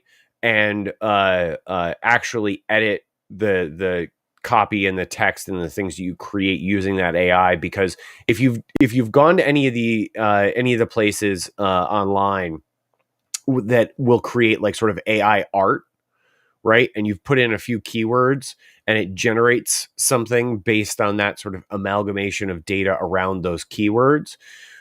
You'll notice that if you put in a celebrity's name, it'll comb the internet, look for tons of pictures of that celebrity, and then sort of amalgamate them into a representation of that celebrity. And often what happens is when you do that, it looks like that celebrity, but just a couple of degrees off, right? So it doesn't look exactly like that person. It looks like that person a couple of degrees off. If that person were 10 years older, if that person were slightly heavier, or if that there's a slight small ways that it just isn't quite right. Right. And that's that holds true across all all of the artificial intelligence sort of generators. So just bear that in mind and make sure that if you're using it, use it for the tool that it is, and acknowledge and understand that it will not replace actual human intelligence, because they're not actually intelligent, right? They amalgamate data and collate that data and then spit something out through a filter that roughly approximates what you're asking for, but is not exactly what you're looking for. So just bear that in mind. I just want to make sure that people understand that subtle distinction about AI and kind of where it stands right now. Hopefully that's useful information. I agree with Tom on that, and that's why, like when I made the distinction when talking to people about a semi-automated process, because you still need some human influence there. But and of course, when you get a framework, even if you decide that you're going to have the AI write your blog for you, you want to put your own hands on it to make sure that it feels like you, because you don't want this software taking away the delivery of you from your audience. Um, and I'll say this one, like this one, I only use in specific for course creation. If you go to like Copy Creator, it's great because, like I mentioned before, the brain running on, gas, 1,000 miles a minute, ADHD, having all these ideas. Sometimes it is very hard for me to break down my concepts, like if my wife isn't there to be my anchor. And so I'll just punch the information into Copy Creator, and it'll give me multiple instances of what my course could look like. And then I have to take the framework that it puts down and then apply what I know to be the actual information to the course and then make it work. But it is still very useful. Quite interesting. From a publisher, sometimes somebody will write a story and you will see that they wrote the story. Let's say it was somebody running through the woods, and they will tell you that story of somebody running through the woods from almost the view of a helicopter from the top of the trees. And then I might want to know the detail of what that same story looked like. Tell me what it was like down in the forest. Tell me what it was like when you stepped on the leaves. How did the leaves sound? What did it smell like down there? Was there a creek? Was there something you couldn't see from so high up? So this is quite an interesting conversation. So AI content creation. Terry, you were up there. There's two people in Terry's picture here. So I'm thinking Terry is on the left, but I want to know who's on the right there too. So Terry, what are your thoughts on all this? Hi, I'm Terry on the left. I think all this is all great information. I really appreciate it, and I'm just here listening and learning and just soaking it all up. So thank you for the space. Well, we appreciate you being here, Terry. And more importantly, who is that fine gentleman on the right that appears to be defending the country that I so proudly live in? And because of people like him, we're able to have a show like this today. So tell us about that. This is my son. I'm using him. It's his birthday's in like a week and a half, so I'm just using this PTR to celebrate his birthday. He's in Washington D.C. right now. He's in the Marines. He was a pilot flying helicopters, and now he's in DC working for the Naval Intelligence Agency. And when I ask what he does, he says nothing. I do nothing. I sit at a desk and do nothing, which I guess is I guess that's code for stop asking. But yeah, thank you. Hey, thank you, Terry, and come back anytime. And we appreciate you sharing your son with all of us. So thank you. Dazzling, man, you want to drop a tip, and then we're going to meet Gigi, and then Tom is going to give us a wrap up like he did. Like Tom just set up. He was like, "Damn it, Tom's coming back to me soon." So we're gonna Dazzling, if you want to give us a tip, since we heard from you a little bit, but you were dropping some knowledge, and then we'll meet Gigi. So go on, Dazzling. Okay, I did want to comment on the name that Tom suggested earlier when he said not the smartest guys in the room. I like it. I think it would be very provocative if you wanted to like rebrand your rooms with that, but then have a hyphen for a subtopic of whatever each like room would actually be about. So that name could stay trending. When you said it, I was thinking about Clubhouse spaces and how titling and topics are still very important. And then I was reflecting back on the 3 T's of YouTube. You want to make sure that your title, your thumbnail, and your topic are on point. In this particular case, I don't necessarily know about the thumbnail, but sticking with that and using some provocative titling would definitely bring more people to the room. And Yeah, that would also be great. But, and we circle back. The only thing I disagreed with Heather on when it comes to TikTok, don't go wild with your hashtags. There's not any definite science to it yet because even TikTok doesn't have all the benchmarks for their own platform to tell you what to do, but they do directly tell you to use hashtags that are specific. And what I found is that the bulk of the videos that I've generated on TikTok that have actually gone viral, those all had specific hashtags to what was happening and the location that it was happening at. Although I'm going through a social experiment right now of deleting all my most viral videos to see if I can spark it again. So, yeah, I would say that. And I had a thought. This one I'd probably run by Heather because I've never actually tried it before.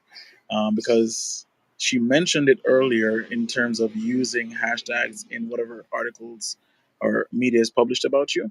What I wanted to know is if I used a hashtag and had that hashtag sent out through guest posting, would I be able to, from the networks that I have it posted, and when I say guest posting, I mean genuine guest posting, would I be able to have it build any relevancy if I tried to attach a hyperlink to the hashtag, or would it not work the same way? So in regards to like a branded hashtag on, let's say, like a guest post, is that what you meant? Like a guest post on somebody else's blog? Yeah. Okay, yeah. So I actually utilize this strategy through so I'm also a WordPress website designer. I've been for 16 years, and I utilize this hashtag strategy across all of my clients. So in the footer of all of my website clients, I put website created and managed by hashtag Heather Cox codes, and then I put I hyperlink that whole entire thing, and I send it back to my website. So when you look up hashtag Heather Cox codes on Google, it brings up the most relevant ones, which are like Facebook, Instagram, any media outlets that I've been covered on, like Delaware Today magazine. But then below all of that, higher level, I guess, social SEO stuff is my clients' websites, and they pop up on SEO. So you can actually look through my portfolio directly on Google search. So yeah, if you utilize a hashtag, let's say in the bio of a blog post that you wrote for somebody else's blog, then if you Google that hashtag, your branded hashtag, then that blog post should come up within that blog post itself on Google. All right. Thank you so much. And there goes the additional tip, everyone. Heather certified it. I always tell people there's never a thought that you have that someone has not already thought of. Because I was over here thinking, if I do this, it should work. And I was thinking it was unique. And see, just had to tap in with an expert to find out that it's been done before and that I can actually do it. It's Giovanni, right? Giovanni, we appreciate you being here, my friend. I appreciate you for having me. Thank Yeah, you. because it says Dazzlin and Giovanni, so I just wanted to make sure I was clear if I'm not calling you Dazzlin. Don't worry about it. Her name is tattooed on my arm. I always tell people, like, if you say Dazzlin, I'm going to say yes. Okay. So what are you on TikTok? I want to check it out because I love this idea that he's just going to delete his most viral videos. That just shows you he's about creating content, and something that happened, doesn't matter to him. So what's your TikTok whatever call or same thing? No, hold on. Actually, let me go get it for you, and I'll just I don't remember it myself. I've changed Okay, it. put it down. Put it down in the comments. In the chat. Okay, gotcha. Thanks. Thank you. Okay, Gigi. Let's see what Gigi. Let's have a 2XSKSW presenter, CEO, founder of Amplified PR Media Placements Include People.com. Oh, interesting. Okay, Gigi, where do you stand on all these topics today? We appreciate you being here. So just if you want to share a tip with us or ask a question, go ahead. Thanks. Yeah, I appreciate the room. And hearing you read my bio out loud makes me realize I need to maybe make it more clear because it should say 2-time South by Southwest presenter, which I wear as a badge of honor. And yeah, so sorry, self-promotion. I loved what you guys were talking about with titles because I think any of us in like the communications field, and PR is definitely a huge communications field. I'm a writer at heart, and I really pay attention to language. And I'm noticing out in the podcast world that there seems to be a trend, and I don't know if this is something that's actually that other people have noticed or actually bears fruit. So I guess that's why I'm here to raise it.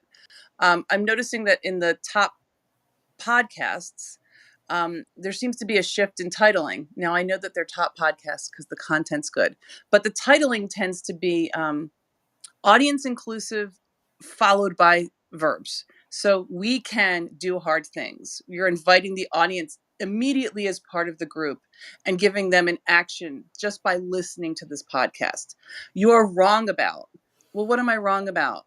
Is another really good podcast, or they're really descriptive for what crime junkie, true crime obsessed. They let me know that it's a group that I'm already identifying as being a part of. So, in thinking about launching a new podcast and titling, I've really been paying much more close attention to we and you language, and then as well as including some verbs, so people really know if they take the time to listen, because time's a huge commodity and there's so many people out there. I'm trying to let them know through the title what benefit they're going to get. And I didn't know if anybody else had noticed that, if anybody's done any research on it or sort of seen that idea bear fruit for them. Thanks. Let's see if we get any comments on that. I 100%. I like this idea of what's in it for them. There's so much. Sometimes people are so into the self promotion they forget what's in it for them. So I hear you on that, but I don't know. Does anybody have any research on that? Well, we got no research for you today. So Tom, go on. I was just going to say, in terms of like podcast titles, definitely there's quite the variety, right? So I think it depends on, to what Gigi's talking about. I think it depends on probably who came up with the title, right? Whether it was somebody who was doing it to try to, like, from a sort of a creative perspective, or somebody who was doing it from a marketing perspective, right? And so you look at some of the podcasts, it's literally the person's name. Some of the top podcasts, like the Joe Rogan Experience, or Rachel Maddow Presents, or Lex Friedman, right? Or Friedman, or I think it's pronounced Friedman. I don't know.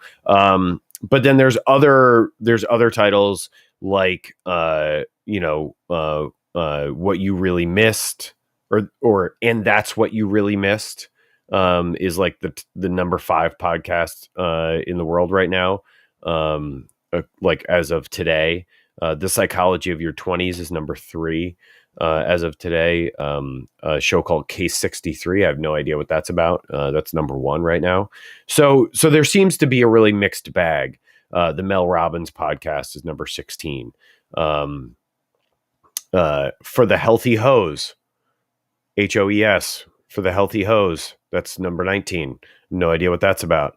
Armchair Expert with Dax Shepard, right? That's he's number 22. Smartless is number 23. So there seems to be a real mixed bag. I think it really depends on kind of who's doing the naming, where you end up landing. And I like to think of, like, I think there's kind of 2 sides to sort of marketing, right, or product development.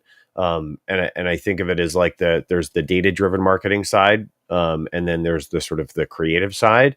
I obviously fall very much more on the creative side than the data-driven side, and so that's why I'm so and I find myself at odds often with the data-driven side in my work, in my professional life, because the data-driven side very much wants to, like, limit sort of creativity.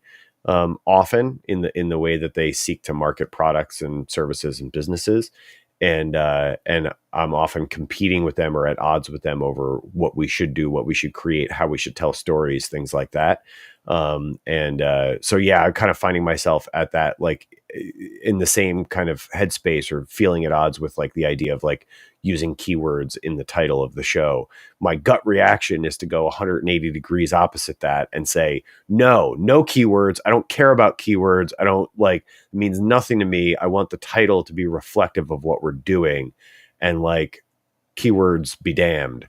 But that's just my gut reaction. But that's kind of why I like the idea of the not the smartest guys in the room, with Dom and Tom. So, because I think that's a little bit more descriptive of what we're doing, what we're trying to accomplish here is create value and surround ourselves with smarter people. So, but yeah, hopefully that makes sense in the broader context. I know I just kind of I ended up rambling there a little bit and probably just burned some of the things that I was going to use in my wrap up, but oh well. What do you think? Well, that's how it works, Tom. Well, the pressure is back to you. See, I'm not. I like to put the pressure on Tom each week. I can navigate through people's faces and read bios and stuff like that. But when it comes to leaving you each week with something, I would rather Tom wrap us up because he can do it in a succinct, professional manner that we're like, wow, that was pretty good stuff. If I did it, you'd be like, what the hell is that guy talking about? So I prefer to lean on Tom. So I'll just say we do appreciate you guys sticking with us for 5 minutes, 10 minutes, a year, however long we've been around. We don't have, I've been in rooms with nobody. I've had my own room with nobody here. That's part of the process. That's part of growing, but it's reality. But you guys facilitate this conversation and make it what it is each week. So I'll give a thanks for that, and then we'll lean on Tom to wrap this package and put a neat little bow on top of it. Can you do that for us, Tom? No pressure, right? No pressure to wrap it up succinctly and give some wisdom or whatever it was you were just saying that I do. Look, here's something that was on my mind. I'm just going to share, right? What I was thinking about while I was on a run this morning before we got in the room here. And one of the things that I was thinking about was sort of my broader mission professionally and in the world, right? And that is the easiest way to summarize that is to humanize the world of business through better communication, because that's my area of expertise as a producer, as a creator. That's where my zone of genius lies, I believe, and or so I've been told. But anyway, that's kind of my broader mission, and one of the things I've realized is that I've always kind of felt mission driven. So from the time I was a little kid, I've always felt mission driven. I've always felt like there was a big purpose and that I could accomplish big things in the world. But I've always also simultaneously been hesitant to pursue those missions, to pursue those lofty goals, to go after those big fish, so to speak, those audacious goals, because I was afraid that actually going after that goal meant that I could fail at achieving it. And what I've realized recently is that even if I fail at the ultimate goal, and in fact, my goal, like I said, is to humanize the world of business through better communication, right? And that is a goal that I will never check off.